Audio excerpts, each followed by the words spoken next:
Assalamualaikum warahmatullahi wabarakatuh. Uh, Alhamdulillah, hari ini di perkuliahan terakhir kita akan masuk pembahasan tentang sejarah desa tambang yang akan tampil kelompok 7. Sebelumnya kelompok 1 sampai 6 sudah tampil. Hari ini kita akan membahas lebih dalam tentang sejarah desa pertambangan atau sejarah desa tambang. Sangat diharapkan sekali partisipasi saudara terkait perkuliahan kita hari ini, karena ini adalah perkuliahan kita terakhir. Jika ada yang bertanya atau ragu, karena habis ini kita akan UAS dan juga saudara akan membuat tugas akhir semester. Saudara sekalian, tambang itu tidak terbentuk, desa tambang itu tidak terbentuk otomatis ya, tapi itu memang dibentuk sengaja. Tambang itu istilahnya proses eksploitasi gitu. Kalau pertanian memang udah ada dari alam, tanamannya, tapi berbeda dengan tambang. Nah, untuk lebih lengkapnya, mari kita dengarkan kelompok 7 presentasi. Sangat diharapkan partisipasi saudara semuanya. Dikembalikan. Ya, bagus sekali ya kelompok 7 yang membahas tentang pertambangan di Salido ya. Jadi salah satunya Salido ini yang membuat nama kita menjadi Pulau Perca atau Pulau Emas gitu. Saudara tentu tahu dan lainnya. Sangat diharapkan sekali nih partisipasi saudara terkait pertanyaan ini. Dan itu juga ada dikaitkan orang, kenapa orang Minang itu suka pakai perhiasan emas, perempuannya, terus kalau beralih pakai suntiang, karena ya cerminan dari pulau kita sendiri. Ini sangat bermanfaat dan sangat, kalau kita bahas dari berbagai aspek, ini bagus sekali gitu. Ya, silahkan dikembalikan ke kelompok gitu. Terima kasih Bu. Apakah dari teman-teman ada yang ingin bertanya? Saya ingin bertanya Fanola. Baik, terima kasih atas waktu dan kesempatannya ya Fanola selaku moderator. Menarik ya pembahasannya mengenai nagari atau desa tambang dari Salido BT. Kebetulan mungkin materinya pas sekali dengan Fanola itu, karena Fanola orang pesisir Selatan dan orang kapal ya. Yang menjadi pertanyaan bagi saya juga pernah baca-baca mengenai tambang emas di Salido ini, Fanola. Itu salah satu tambang emas terbesar juga di Sumatera Barat pada saat itu, di zaman awalnya waktu itu. Tapi sekarang saya ingin bertanya bagaimana eksistensi dari tambang di Salido BT itu. Apakah masih ada operasi operasional penambangan emas di Salido BT tersebut, atau apakah ada daya upaya dari pemerintah setempat Pemda pesisir selatan dalam melestarikan salah satu, bisa dibilang itu kawasan cagar budaya itu ya, karena ada dari pengalaman kolonial dan ada di desa adalah istilahnya gitu, ada upaya dari pemerintah. Mungkin bisa dijelaskan sebenarnya. Terima kasih. Baik saudara sekalian, terima kasih ya kepada kelompok 7 yang telah membahas tentang desa pertambangan Salido, tambang Ameh gitu. Sebenarnya bagus banget untuk kelompok 7 membahas tentang ini ya. Jadi kalau sawah lunto kayaknya dempet nanti pembahasan kita, tapi nggak apa-apa, itu akan lebih dikuatkan nantinya.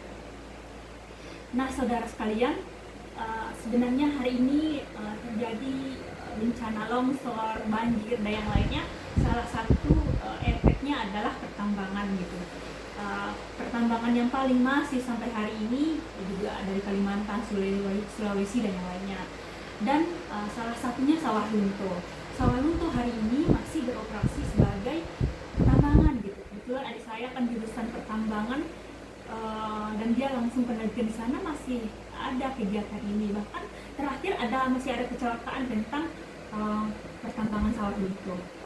Nah, hari ini kita akan membahas tentang potret desa pertambangan.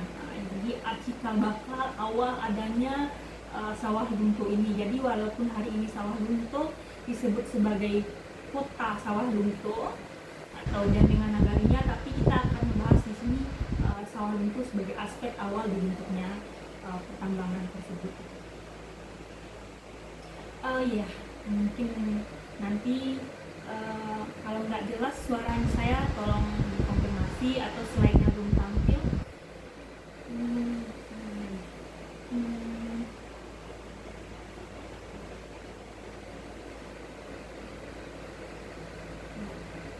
oke ya.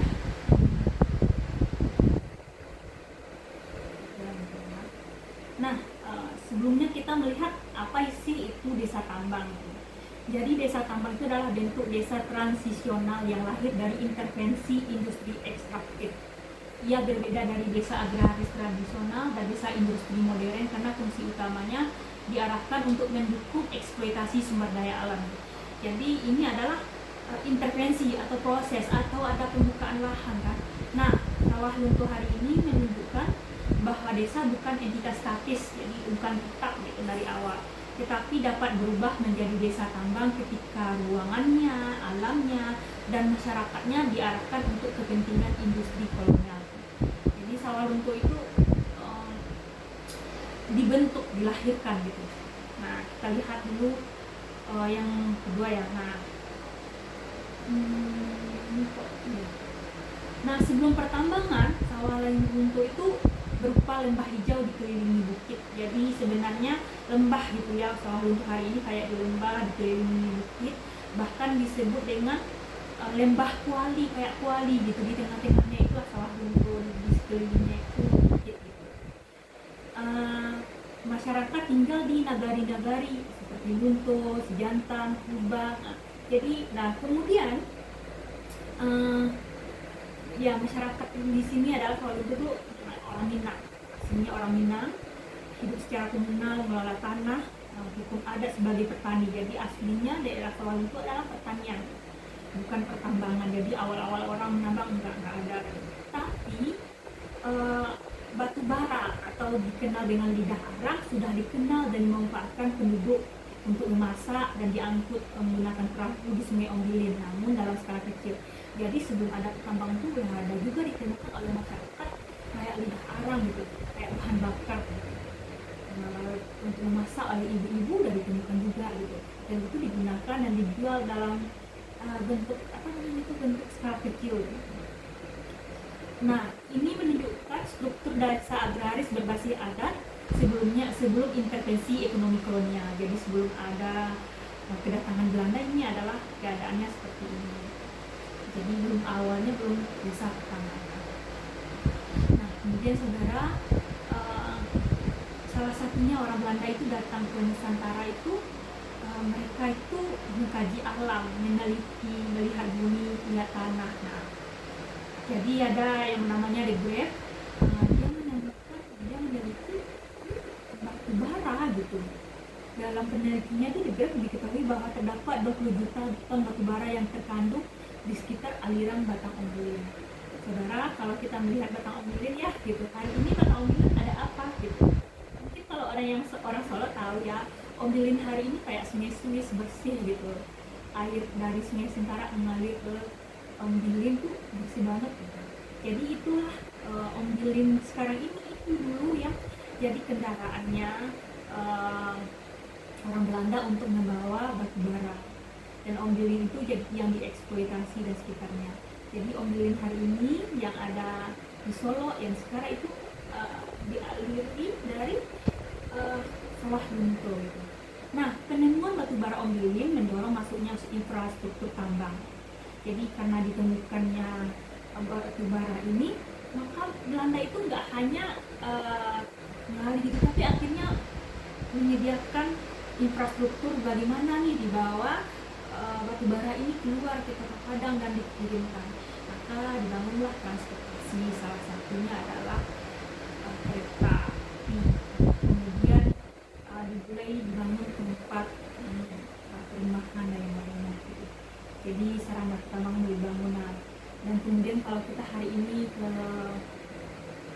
sawah lunto ya, kita akan tetap menemukan bekas-bekas jalan kereta api. Bahkan terakhir ada pemerintah kita berupaya menghidupkan mak hitam ke arah sawah lunto. Kemudian saudara, ini potret perkembangan lanskap dan perkembangan pertambangan. Jadi bagaimana foto satu mungkin saudara bisa lihat. bagaimana sawah lunto tuh kayak gini dulu, kosong hutan gitu, sungai yang mengalirinya. Kemudian dibangun pemukiman. Oke, dilihat di gambar 2 ya. Gambar 2 ini ada berupa pondok luar, belum seperti rumah gitu. Ini dibangun pisah berdasar fungsi dan etnis. Ada muncul desa-desa rekayasa tuh. Ada desa untuk buruh tambang, untuk tempat tinggal para pejabat Belanda, untuk kantornya dan yang lain. Kita lihat di yang kedua ya. Ini sawah lunto berkembang sebagai desa yang dibentuk, ditata gitu, untuk bagaimana mensupport tumbuhnya, bagaimana mensupport untuk menggali dapatnya batu bara gitu.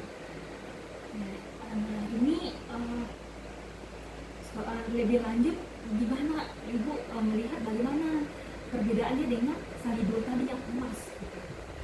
Kalau kita bandingkan, mana mahal emas daripada batu bara?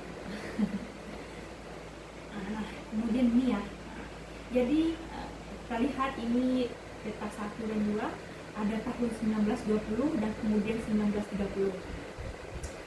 Nah, sawah lunto mengalami transformasi cepat dari desa pertambangan awal menjadi desa industri kolonial yang matang, di mana ruang, alam, dan masyarakat dikendalikan oleh kebutuhan produksi tambang. Nah, sawah lunto berubah dari desa kerja sementara menjadi desa hunian permanen. Buruh mulai menetap dan membentuk komunitas pedesaan baru. Nah, Ibu ingin nanya nih, apa perbedaan foto tahun 1920 dengan 1930? Silahkan angkat tangan, ada yang ingin memberikan pendapat? Langsung aja on suaranya. Tunggu.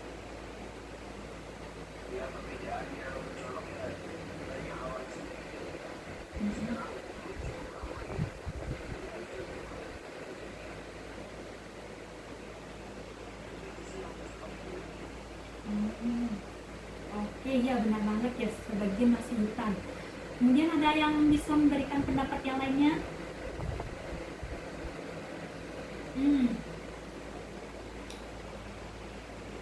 Jessica.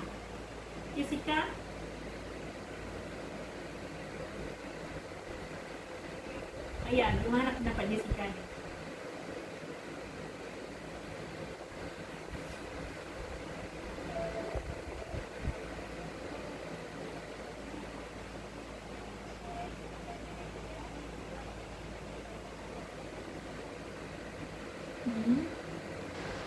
Ini ya.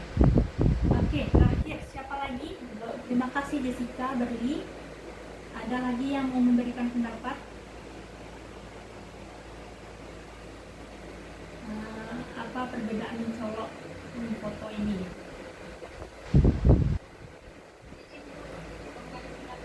Oh ya, silakan.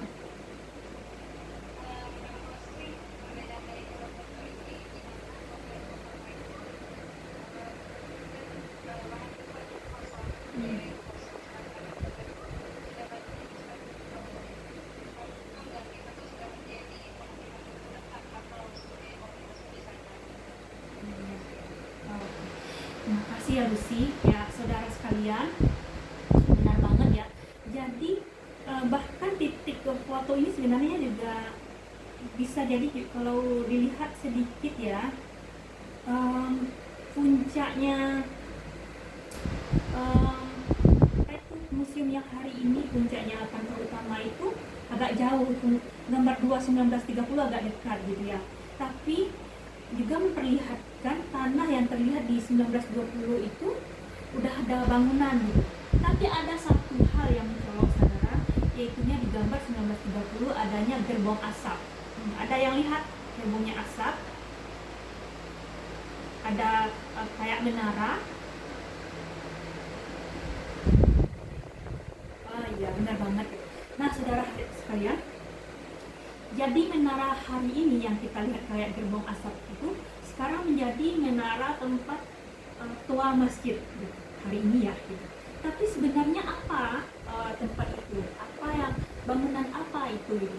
Jadi itu untuk mendukung atau mensupport pertumbuhan dan pengolahan batu bara, maka dibangun PLTU oleh kolonial Belanda. Bahkan bekas PLTU itu sekarang masih ada. Gitu.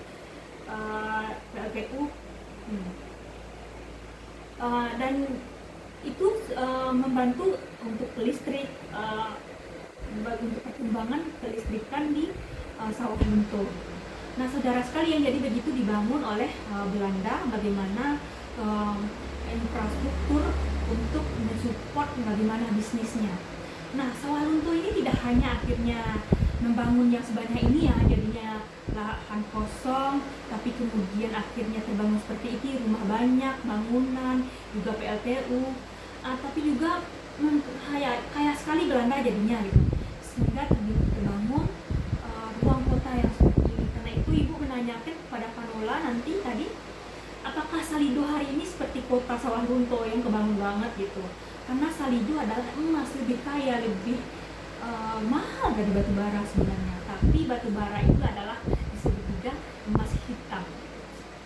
Saudara bisa melihat, jadi ini adalah kayak camp, tempat kuli tambang tidur gitu. Yang pertama, foto pertama adalah. Yang kedua, kuli perempuan sebagai pencuci batu bara.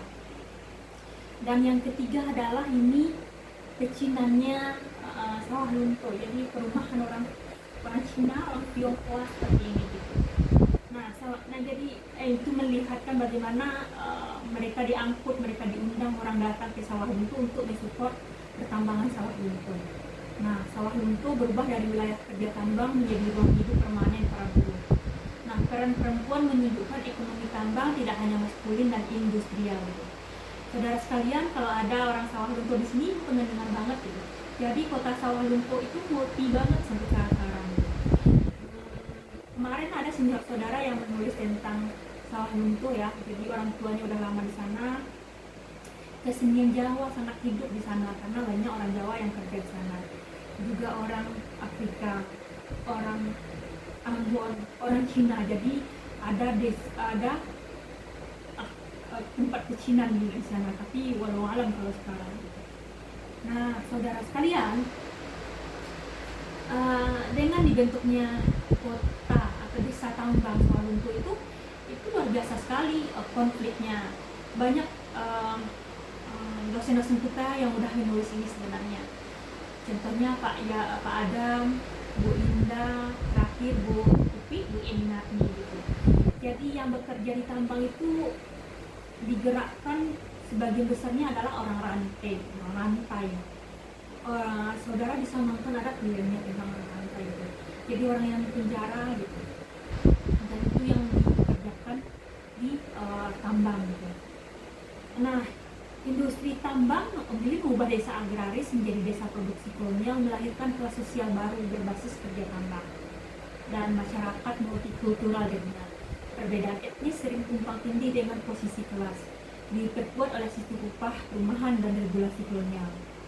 Nah, ini juga menjadi sumber utama konflik ya. Sistem kerja paksa, upah rendah, sistem kerja keras. Nah, ini juga membuat tambang itu penuh konflik gitu. Tapi sebenarnya kalau kita pikir ya, dengan berkumpulnya berbagai etnis, ini bisa bersatu nih orang ini. Ternyata enggak gitu.